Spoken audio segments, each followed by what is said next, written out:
नमस्कार, मैं हूं निवेदिता।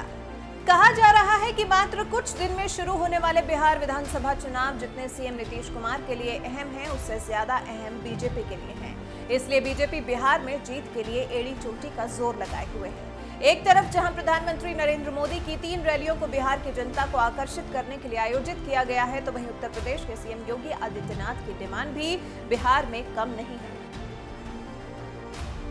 बिहार में बीजेपी के उम्मीदवार और साथ ही जेडीयू के उम्मीदवार भी सीएम योगी से अपना प्रचार प्रसार करवाने के इच्छुक हैं। आपको जानकर हैरानी होगी कि सीएम योगी की बिहार में डिमांड कुछ ऐसी है कि पहले चरण के चुनाव से पहले ही उनको बिहार में 20 जनसभाओं को संबोधित करना है, वो भी तब जब फैसला लिया गया था कि बीजेपी उच्च वर्ग के उम्मीदवारों को जीत दिलाने की जिम्मेदारी लेगी, वहीं जेडीयू पिछड़े वर्ग को साधने के लिए जी जान लगा देगी। लेकिन सीएम योगी तो मानिए हर वर्ग को लुभाने में जुटे हैं। योगी आदित्यनाथ खुद ठाकुर यानी कि राजपूत समुदाय से आते हैं, तो उनके लिए बिहार के उच्च वर्ग को लुभाना कोई बहुत बड़ा काम भी नहीं है। उनकी छवि भी उच्च वर्ग के फेवर वाली ही ज्यादा रही है।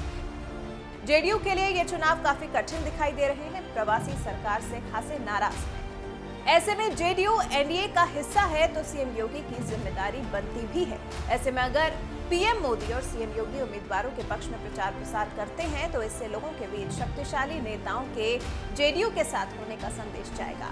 खासकर मोदी और योगी इसलिए क्योंकि मोदी और योगी की छवि शक्तिशाली नेताओं की ही है, और क्योंकि नीतीश के लिए माहौल कुछ ज्यादा अच्छा नहीं है। वो सबसे बड़ी विरोधी लहर का फिलहाल सामना कर रहे हैं। ऐसे में मोदी और योगी से ही उम्मीद लगाई जा रही है कि वो ही नैया को पार लगा सकते हैं। योगी की बिहार में अहमियत इसलिए भी ज्यादा आंकी जा रही है क्योंकि पूर्वी उत्तर प्रदेश जिसमें गोरखपुर आता है, वो योगी की शक्ति का केंद्र रहा है, जहां से वो 5 बार सांसद के तौर पर प्रतिनिधित्व कर चुके हैं और फिर गोरखनाथ संप्रदाय के प्रमुख पुजारी भी हैं।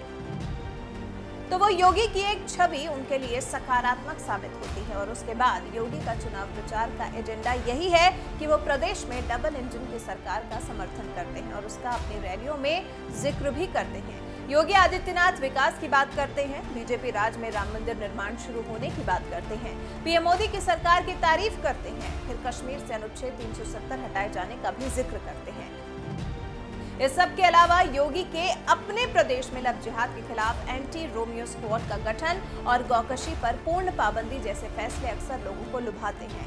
ऐसी छवि है कि उत्तर प्रदेश में सिर्फ योगी ही इतनी सख्ती से इन फैसलों को लागू कर सकते थे। इन सब के अलावा आरएसएस का भी पूरा समर्थन योगी आदित्यनाथ को हासिल है। माना यह भी जा रहा है कि उत्तर प्रदेश में जहां अगले 2 साल में चुनाव होने वाला है, तो उस वजह से भी योगी की अच्छी छवि को बरकरार रखना जरूरी है।